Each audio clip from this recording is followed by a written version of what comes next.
Luke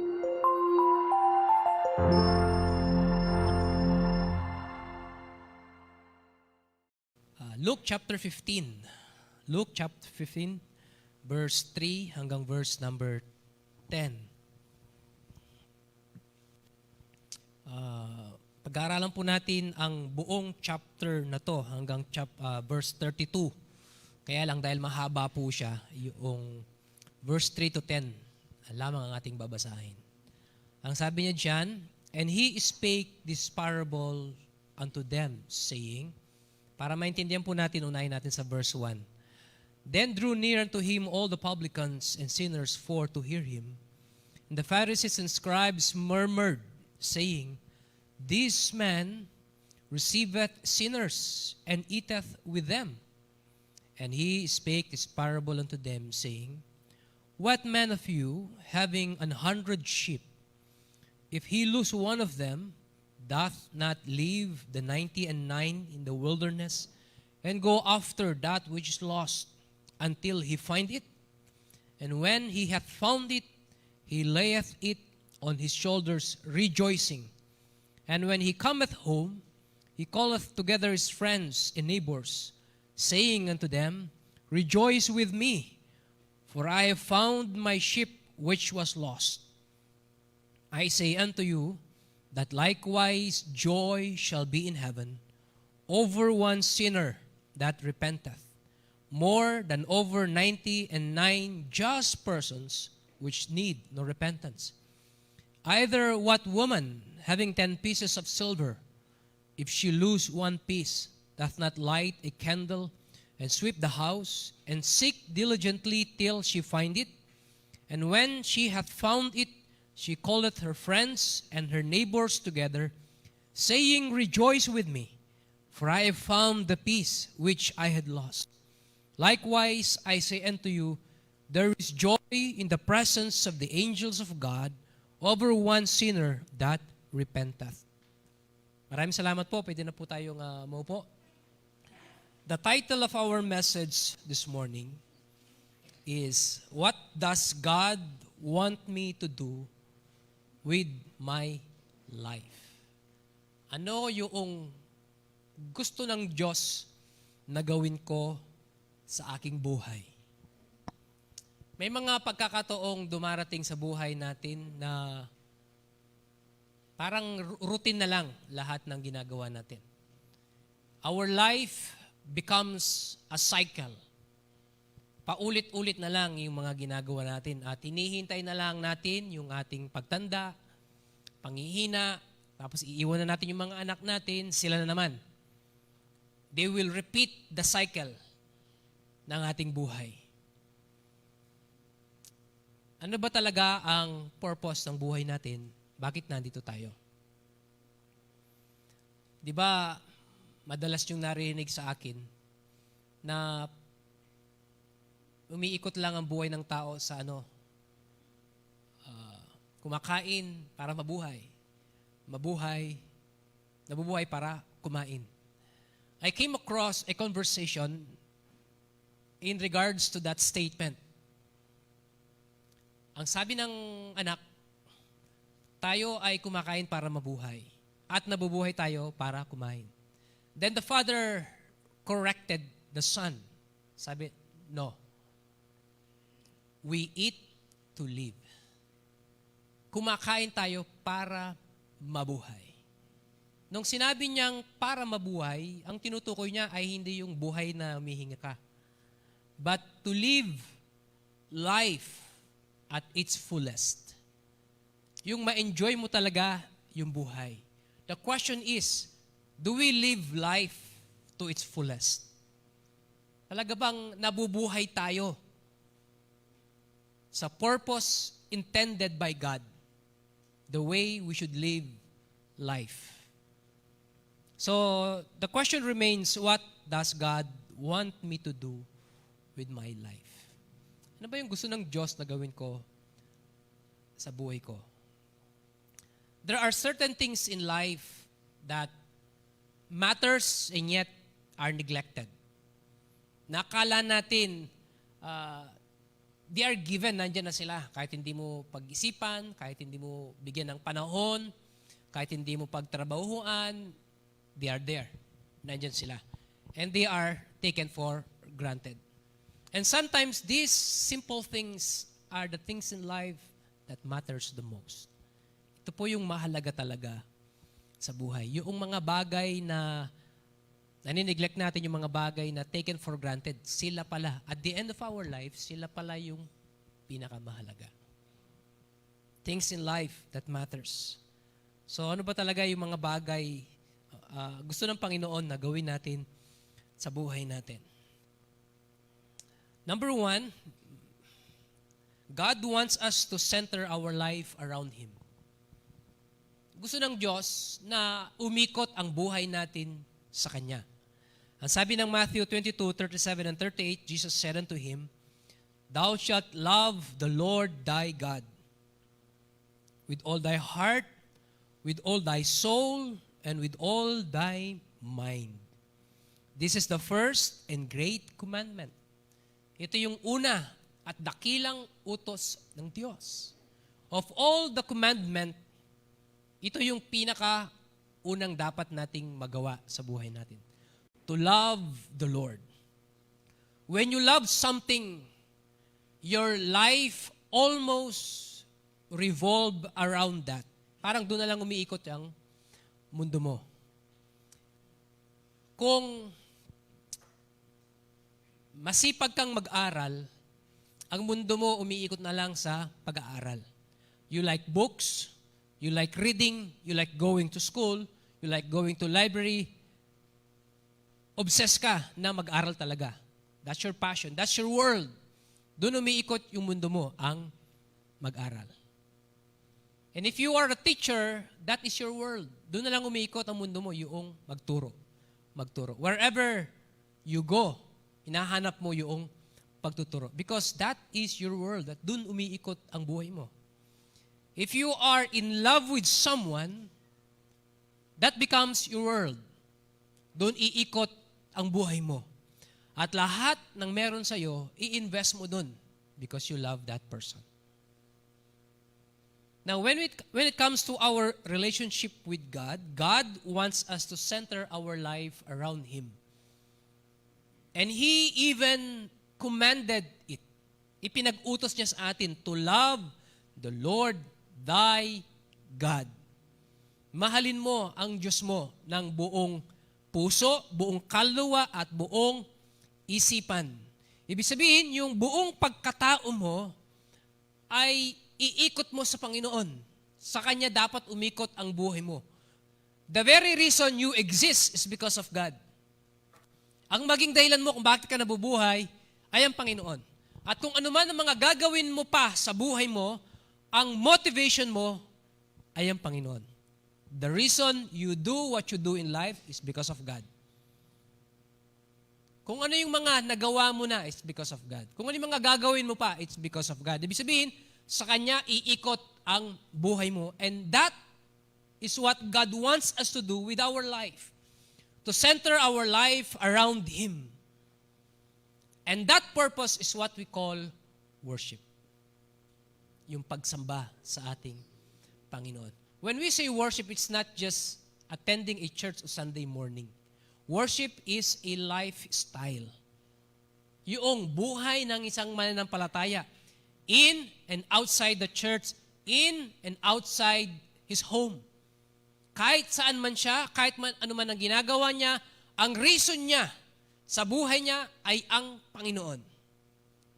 Sa Diyos, iikot ang buhay niya. And that is what we call worship. Number 2, God wants us to learn to love His church. Gusto ng Panginoon na matutunan nating mahalin ang Kanyang church. Why the church? Of all the institution in the world. Nandiyan yung family, nandiyan yung government, nandiyan yung school, yung educational system natin. But why the church? Because the church is God's redeemed people. Sa church namatay ang Panginoon. Ang buhay ng Panginoon ay ibinigay niya para sa church. Yung object ng affection ng Diyos ay ang church. And who is the church? The people. Yung mga tao na tinubos ng ating Panginoon, tayo po yun. We are the church. And God wants us to learn to love the church, to love one another. Hebrews 10:25, the Bible says, not forsaking the assembling of ourselves together. Huwag daw pababayaan ang pagtitipon ng bawat isa. As the manner of some is, but exhorting one another. And that is what we call fellowship. Yung pakikipagkapwa-tao natin sa ating mga ka-churchmate. Fellowship. Alam niyo po kung gaano ka-importante yung fellowship? It is an indication of a healthy, growing Christian. Pag na-enjoy mo yung fellowship. Ako, dito sa church, hindi lang natin, parang sumusobra pa nga tayo sa fellowship. Yung, alam mo yun, prepare meeting ka 1 oras, pero yung kwento nyo sa labas, 2 oras. After ng service natin, upo kayo dyan ng ilang oras? 2 oras. Pagkatapos, kahit mainit, wala pang gustong umuwi. Kung hindi bag-aya, wala pang uuwi. Then, darating yung Wednesday prayer meeting, parang 1 taong di nagkita. Yung pinagkwentuhan nung Sunday, uulitin lang, i-replay lang ulit. Na-enjoy natin yung fellowship. That is exactly what God wants us to do. To enjoy fellowship. In Acts chapter 2, verse 41, 42 and 46, here is what God said. Then they that gladly received His word were baptized. And the same day, there were added unto them about 3,000 souls. May nadagdag sa kanila na 3,000 mga kaluluwa. Nakita nyo yung pagkakasunod-sunod niyan? Then they that gladly receive His word. Yung tumanggap sa salita ng Panginoon. Yung mga nanampalataya, naniwala, they got saved. First, they got saved. Second na nangyari sa kanila, were baptized. Nabautismon sila. And the same day, there were added unto them. Naidagdag sila sa church.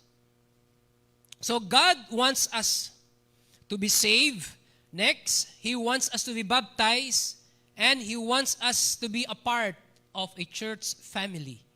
Dahil lang sabi niya sa verse 46, verse 42, and they continued steadfastly in the apostles' doctrine and fellowship. You do not only get saved, be baptized, be a part of the church, but to enjoy fellowship. And in breaking of bread and in prayers, and they continually daily with one accord in the temple. Worship. Nandun yung worship. You got saved, you get baptized, you join a church, enjoy fellowship, then you worship. Yun yung pagkakasunod-sunod doon na binanggit niya sa Acts chapter 41, 42, and 46. Then number 3, God wants us to grow to spiritual maturity. Lumago tayo sa ating spiritual na pamumuhay. Ephesians 4:12 and 13. For the perfecting of the saints.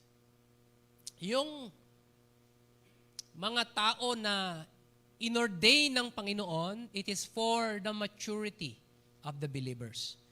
The word perfecting here, it does not mean a life of sinless perfection. What it means is a maturing life, yung lumalagong buhay mananampalataya. It is for the maturity of the saints, for the work of the ministry, for the edifying of the body of Christ. Nangyayari lahat ito kapag lumalago yung mananampalataya. Till we all come in the unity of faith and of the knowledge of the Son of God unto a perfect man. Again, ginamit niya yung word the perfect doon, which means maturity. Unto a mature man, unto the measure of the stature of the fullness of Christ. And that purpose is what we call discipleship, maturity. So first, God wants us to worship. Second, God wants us to enjoy fellowship. Third, God wants us to involve in discipleship. Kasi kung walang discipleship, wala tayong lahat dito. Nandito tayo because someone discipled us. Someone took the time, invest their time, their resources, their talent para i-disciple tayo kung bakit nandito tayo. And so, should we? Dapat ganun din ang gagawin natin. Huwag nating hayaang sa atin huminto ang Ebanghelyo. Huwag nating hayaang sa atin mamamatay ang Ebanghelyo. Kung ano yung ibinigay sa'yo, kung ano yung ibinahagi sa'yo, ibahagi mo rin sa iba. Pass it on to others. That is what we call discipleship. God wants us to grow to spiritual maturity. And that is discipleship. Number 4, God wants us to express our love to Him. Hindi na tinatanong kung mahal mo ba ang Panginoon o hindi. The obvious answer is, yes, we love God. And God is giving us the opportunity to express our love to Him. At one time, nabanggit ko sa inyo dito that the ultimate expression of love is service. The ultimate expression of love is service. Nung araw, hindi ko dinatnan yung araw na yon, kapag nanliligaw ka, di ba pupunta ka sa bahay ng nililigawan mo? Tapos, pag-iigib mo sila. Kung nagbubukid yung tatay, sasamahan mo siya sa pagbubukid. Magtatrabaho ka, magsisilbi ka sa pamilya. Why? Bakit nila ginagawa yun? It is an expression of love. So when we serve God, it is an expression of our love to Him. 1 Peter 4:10, as every man hath received the gift, ang Panginoon, binigyan niya tayo ng kakayahan na magawa natin yun. Yung mapaglingkuran siya. And He gifted every one of us. Wala pong Kristiyano na magsasabing, Pastor, wala po akong gift. Walang Kristiyano na walang gift. Lahat binigyan ng Panginoon ng gift. Yung iba nga, multi-talented. Napakaraming gift. Pero sabi ng Bible, as every man hath received the gift, even so minister the same one to another. Yung gift na binigay ng Panginoon sa iyo, yun yung kakayahan mo, yung talent mo, yung abilidad mo, kung ano yung kaya mong gawin sa buhay na hindi nagagawa ng marami. As good stewards of the manifold grace of God. Stewards means manager. Sa iyo pinagkatiwala ng Panginoon. Yung iba dito, napakaganda ng boses. Kahit hindi mag-aral ng voice lesson, natural na magandang boses, that is a gift. Yung iba, mahusay tumugtog ng instruments. That is a gift. Ako, kahit anong instruments, hindi ko alam tugtugin. Drum lang siguro ang alam tugtugin. Pero marami sa inyo gifted. Pag gumawak ng instruments, kahit anong instruments, alam tugtugin. That is a gift. Lahat tayo ay binigyan ng Panginoon ng gift at yung gift na yon, ang purpose niya ay magamit natin para makapagministeryo sa Panginoon. Even so minister the same one to another. And that purpose is what we call ministry. Binigyan ka ng gift para makapagministeryo ka. So, wala sa atin ang pwedeng magkaroon ng excuse na hindi makapaglingkod sapagkat wala siyang gift. Lahat tayo binigyan ng Panginoon ng gift. Lahat tayo merong kakayahan. Just find your place kung paano mong gamitin yung gift na yan to glorify God, na mag-glorify mong Panginoon sa iyong buhay. Number 5, God wants us to tell others about His love. Alam mo yung taong in love, hindi niya kayang itago yung nararamdaman niya. Ikukwento at ikukwento niya ito sa iba. Kaya there is no such thing as secret love eh. Mababaliw ka kung kikimkimin mo mag-isa yan.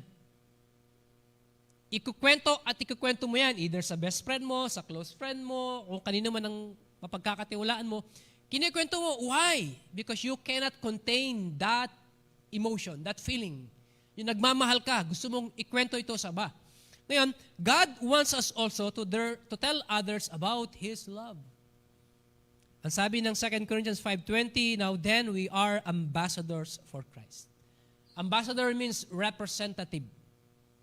Tayo ay ambassadors ng ating Panginoong Jesucristo dito sa lupa. Tayo yung kanyang representative. Kaya nga tinatawag tayo ng mga Christians. We bear the name of Christ on that title. Dala-dala mo ang pangalan ni Kristo. Everything you say, everything you do, bears the name of Christ. Because we are ambassadors for Christ. Tayo yung representative ng Panginoon. Kaya, minsan merong isang Kristiyano na merong nagawang mali, naalalahat. Ganyan ba mga Kristiyano? Isa lang naman ang gumawa nun. Pero bakit nalalahat? Because we are ambassadors of Christ. And God wants us to tell others about His love. Ngayon, I want to focus on that purpose. How to tell others about His love. And that purpose is what we call witnessing. Yung pagwawagi ng kaluluwa sa Panginoon. So itong darating ng mga linggo, I want to speak on subjects that we, as a congregation, need to consider again. Messages that deal with our purpose, why we as a church do what we do. Bakit natin ginagawa yung mga bagay na ginagawa natin as a church? Ang sabi ng ating Panginoong Jesucristo, go and teach all nations. That is soul winning. Go and teach all nations. Baptizing them. Matapos ma-soul win, you baptize them.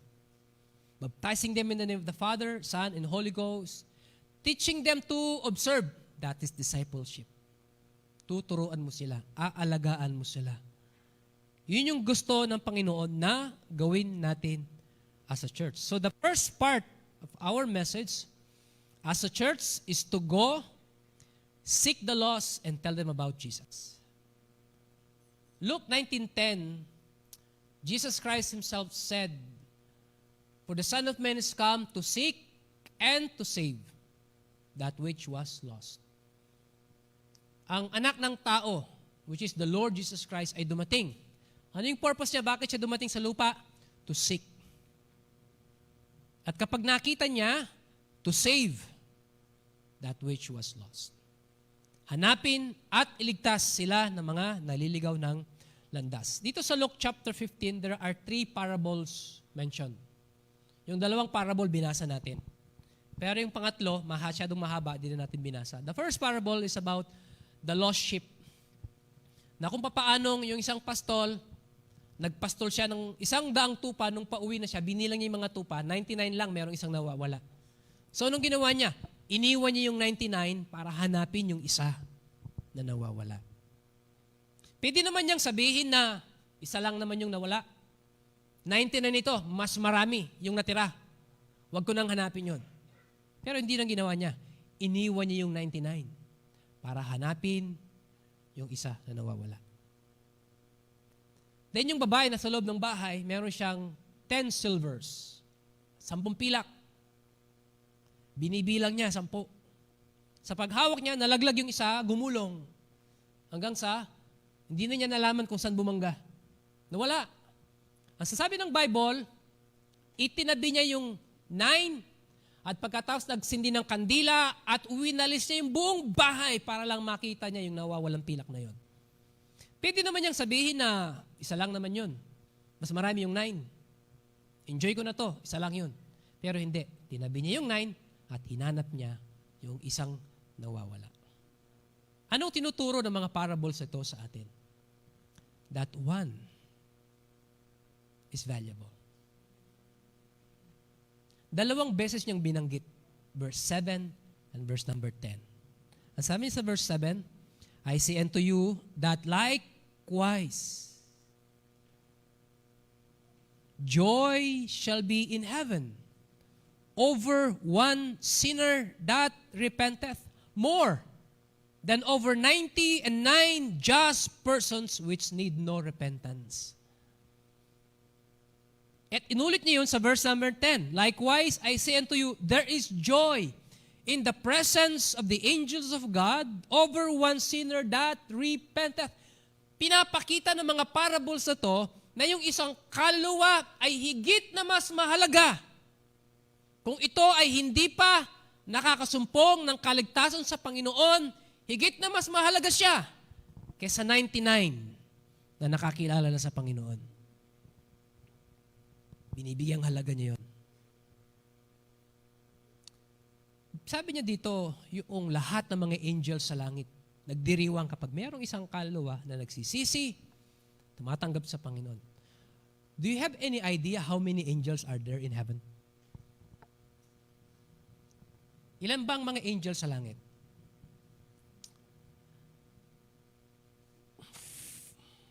For what I know, yung mga angels fix yung number nila.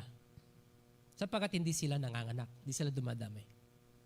Tayo, by the second, may naipapanganak. Dumadami yung human race. Kaya yung mga angels, hindi sila tinawag na angels race because they don't reproduce. Nung kinreate sila ng Panginoon, fix yung number nila. And do you have any idea how many angels are there? 1 million. Malapit na. Good guess. Ilan? 100 million. Okay, I want you to open your Bibles. Konting education. Revelation 5. Revelation 5.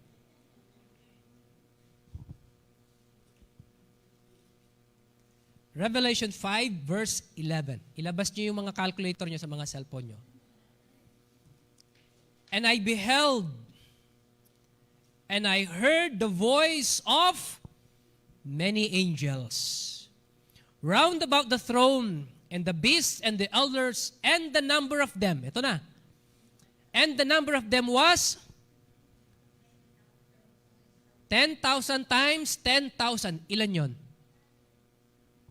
100 million. Kasi ilang zero meron sa 10,000? 4, diba? Sabi niya, 10,000 times 10,000. So, i-add mo yung 4 na zero. That is 8 zeros. Ilan yon? 100 million. Gaano kadami yung 100 million? Alam niyo kung gaano kadami yung 100 million? 100 million.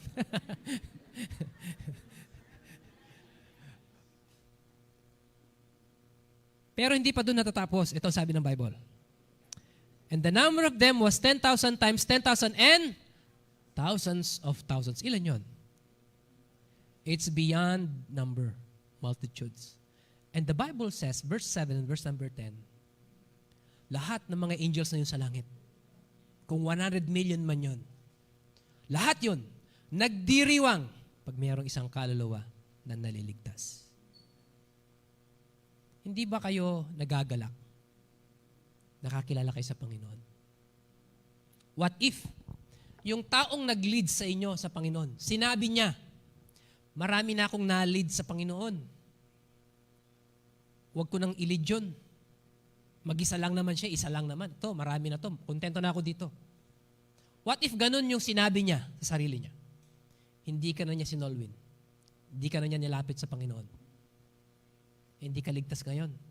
Pag namatay ka, impyerno ka. Pero salamat na lang, hindi siya nakontento sa mga nalid na niya. Kundi, he went out of his way para ilapit ka pa rin sa Panginoon. You are that one sheep that was lost. Iniwan niyo yung 99 para lang sa iyo. You are that one piece of silver. Iniwan niyo yung 9 para lang hanapin ka. Sapagkat sa mata ng Diyos, one soul is of great value. Yung isang merchant nga na nakasumpong ng ginto sa isang lupa, ibinenta niya lahat ng ari-arian niya at binili niya yung lupain na yun para lang mahukay niya yung ginto na yun. Tayo yung precious treasure na yun sa harapan ng Panginoon. Yung buong sangkalangitan ay nagdiriwang sa bawat kaluluwa na naliligtas, nakakilala sa Panginoon.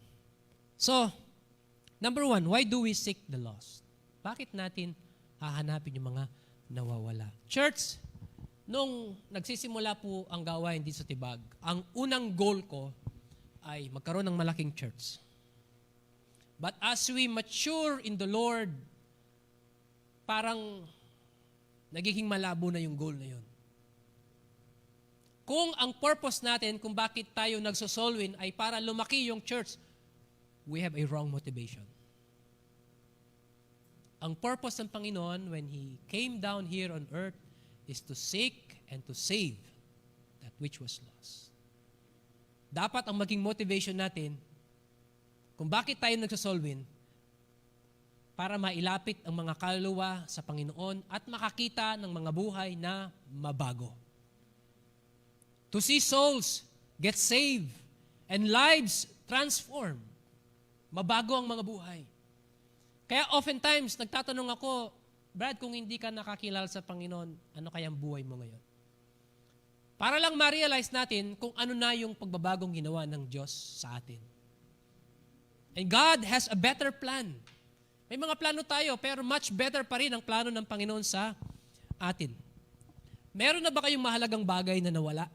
Pagkatapos, napakatindi ng paghahanap ninyo sa bagay na yun. Siguro lahat tayo meron, ano? At one time, meron akong hinahanap si Sister Abby. Meron kasi siyang binili na portable towel. Yung 15 pesos lang yun. Ganyan lang siya kalito. Manipis ako nun. Para siyang silaki lang ng chinchansu or pans. Malit.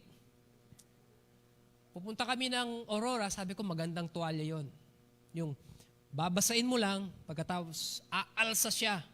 Pag umalsa siya, pigayin mo yung tubig niya, tuwalya na siya. Full size na towel. Very handy, alit. Hinahanap ko, hindi ko makita. Lahat ng bag ko, kinalkal ko. Pati bulsa ng mga pantalon na nakahanger na, hinahanap ko, wala pa rin. Lahat ng tukador, lahat ng cabinet, lahat ng drawer, lahat ng luggages. Hinanap ko, wala talaga. Hanggang sa napagod ako, hinanap ko na yung atlas ng bahay. Sabi ko, pa, alam bang nasaan yun? Alam yun, pag may nawawalang gamit sa bahay, alam ng mga babae sa bahay kung nasaan yun. Itanong nyo sa mga nanay, alam nila kung nasaan yung mga bagay-bagay na nasa bahay. Yung mga susi ninyo, alam nila kung nasaan. Hanapin mo sa ganito. At makikita mo. Hindi ko alam, ano? Parang marami talagang mata yung mga babae hanggang sa likod ng ulo nila, may mata sila eh. Nakikita nila lahat. Amazingly, nandun nga. Ibig sabihin, kung yung isang kaluluwa ay lubhang napakahalaga sa Panginoon, na iiwan niya yung 99 para hanapin lang yung isa na nawawala o yung isa na naliligaw, dapat ganun din ang maging damdamin natin sa bawat kaluluwa na hindi pa nakakilala sa Panginoon. To search for them diligently. Merong isang lolo, meron siyang apo, 2 kambal. 8 months old. 2, lalaki. Michael and Christopher yung pangalan. 8 months, di pa naglalakad ng mga to, gumagapang pa lang. Very opposite yung kanilang characteristic. Yung personality nila. Si Michael is a quiet type person.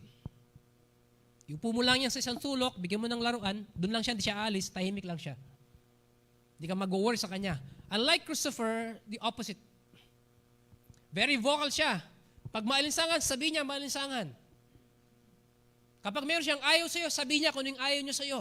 Pag hindi masarap ang pagkain, sasabihin niya, hindi masarap ang pagkain. Maingay siya, very vocal siya. Alam na alam mo kapag nandyan siya, si maingay siya. Maririnig mo siya palagi, nagsasalita. Pero ang batang maingay, kapag naging tahimik, nag-aala tayo, di ba? Hindi normal sa kanya. Dumating yung araw na yon, na yung lolo, bigla siyang nag-worry. Bakit napakatahimik ng bahay? Kasi iniwan nung mga magulang yung mga apo sa kanya. Napakatahimik ng bahay. Hindi siya sanay. Nakita niya si Michael naglalaro nung robot niya doon. Pero sa Christopher wala. So nagsimula siyang maglakad-lakad, hanapin niya. Christopher, Christopher, where are you? Walang sumasagot. Pumunta sa kwarto, sa kusina, sa banyo. Lahat ng kwarto sa bahay, pinuntahan na niya pero walang sumasagot. Nung una, casual lang. Yung feelings na nararamdaman niya, o baka nandyan lang. Pero nung walang sumasagot, hindi normal yun. Nag-worry na siya. Teka, sabi niya kanina, naglabas ako ng basura, baka nakapuslit sa pinto. Ngayon, gumagapang sa labas. So, labas siya. Buong bakuran, ginalugad niya. Hindi pa rin niya makita. Tinatawag niya, Christopher, walang response, walang sumasagot. Nagsimula na siyang mag-alala. So, ang ginawa niya ngayon, sa sobrang pag-aalala niya, gumapang din siya katulad nung bata. Kung gumagapang siya, saan kaya siya possible na pumunta? So gumapang siya, Christopher, Christopher, Christopher. Lahat pinuntahan niya. Hanggang sa dumako siya sa may bandang kitchen. Nakita niya sa ilalim ng table. Kinakain niya yung pagkain ng aso doon. Siguro sa tingin niya, mas masarap yun kaysa doon sa kinain niyang cereal. Yung pagkain ng aso. Crunchy. Nung nakita nung lolo yung bata, nahimasmasan siya. Tapos nginitian lang siya ng kanyang apo. Yung perseverance at determination niya na makita yung apo niyang nawawala, it should be the same feelings natin sa mga mahal natin sa buhay na alam nating hindi pa ligtas. They are lost. Why do we seek the lost? Because they are lost. Nawawala nga sila eh. Hindi naman yung physically nawawala sila, pero yung relationship nila sa Panginoon, nawawala sila. They are lost. And they needed someone to guide them. Pabalik sa Panginoon. Mailapit sila sa Panginoon. I-win natin sila sa Panginoon. So why do we seek the lost? Because they are lost. Number 2, how do we seek the lost? In line sa mga parables na to, yung the lost sheep and the lost coin. Ano yung method nila para hanapin yung mga nawala? They went and searched. Hinanap nila. Intentionally, hinanap nila. Hindi pinabayaan ng pastol na kusang babalik yung tupa sa kanya. Hindi pinabayaan ng ginang na kusang gugulong uli yung coins pabalik sa kanya. Kundi sila yung humayo para hanapin yung nawawala. So how do we seek the lost? Search for them. Hanapin natin sila. First, there is the searching. Ang Panginoon, siya yung pumunta eh. Siya yung pumunta kay Zacchaeus. Come down, for today I must abide at thy house. Yung woman at the well, ang Panginoon ang pumunta sa kanya. The Samaritan woman. Ang Panginoon ang intentionally pumupunta sa mga naliligaw ng landas. Pinuntahan niya. And He witnessed to them the love of God. How do we seek the lost? We need to search them. Hanapin natin sila. Then yung prodigal son. Anong nangyari dun sa parables of the prodigal son? Mayaman na pamilya, buhay pa yung tatay, yung bunsong anak, gusto niya nang kunin yung mana niya kahit buhay pa yung tatay. Yung tatay binigay naman. Tapos nagpakalayo-layo, inubos lahat. Nung naubos lahat, para lang mabuhay na masukan, tagapagpakain ng baboy. Tapos sabi niya, sa tahanan namin, yung mga alipin doon, yung mga katulong doon, sapat yung pagkain nila. Maayos yung tulugan nila. Pero ako, dito sa kulungan ng mga baboy, pagkain ko, pagkain ng baboy, babalik ako. Sabi niya. Bakit yung tatay, hindi siya umalis para hanapin yung anak niya? At nag-stay siya doon, sa bahay. The father made the home attractive. So that the lost son would be attracted, would long to go back. Gugustuhin niyang bumalik. And so should we as a church. Kailangan natin gawing attractive yung church. Amen? Kaya nga lahat ng paraan ginagawa natin. Para kapag nandito tayo, komportable tayo, nararamdaman natin yung kapayapaan sa Panginoon, nakakapag-worship tayo sa Panginoon. We should make the church attractive. Ngayon, question, nagagawa ba natin yun?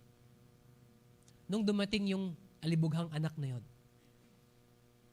sinalubong siya ng tatay, di ba? Sabi niya, Isuot yung pinakamagandang balabal sa kanya. Lagyan ng singsing yung kanyang daliri. Lagyan ng sandals yung kanyang mga paa. Yung pinatabang baka, patayin ninyo, maghahanda tayo. Sapagkat yung anak kong namatay, nabuhay na maguli, nawala, natagpuan siya, nandito siya.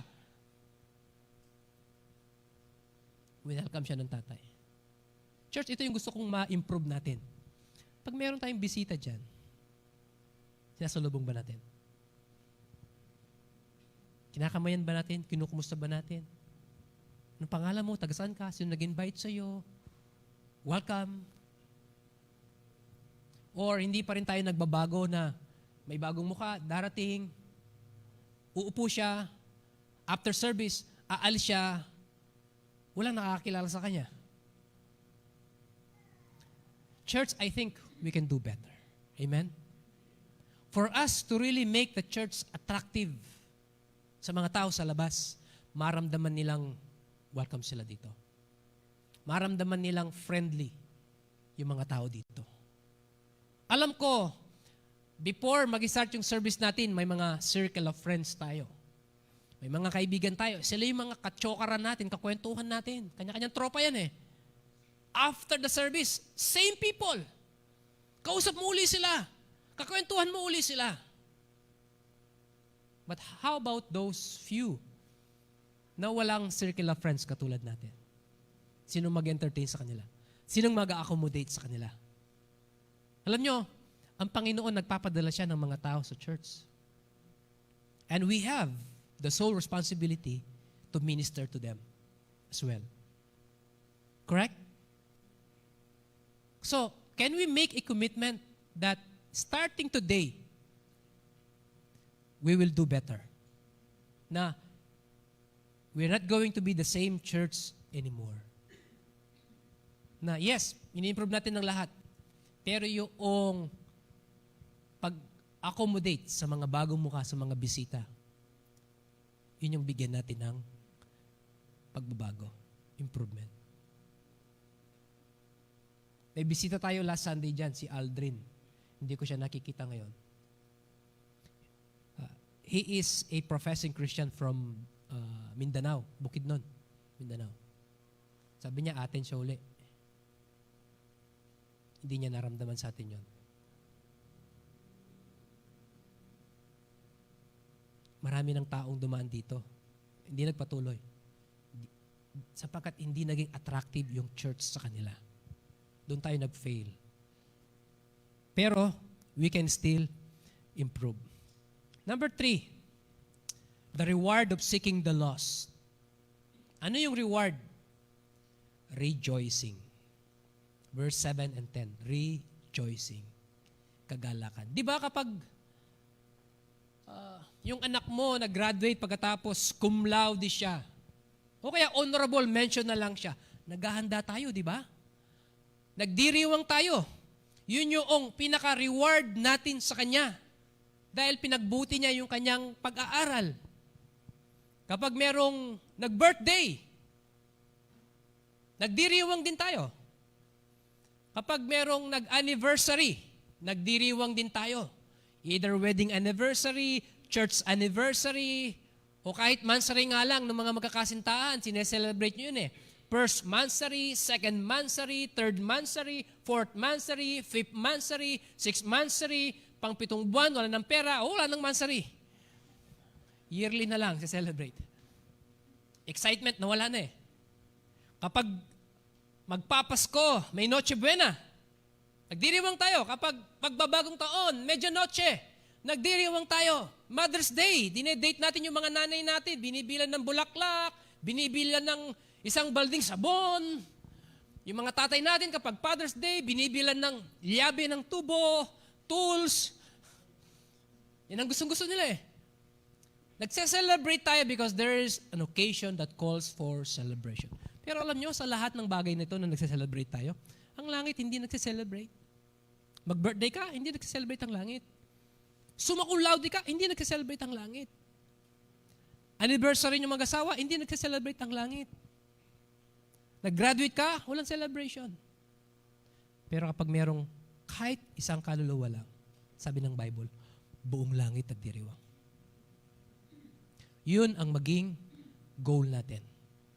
na magdiwang ang buong langit kapag mayroong kaluluwa na naliligtas.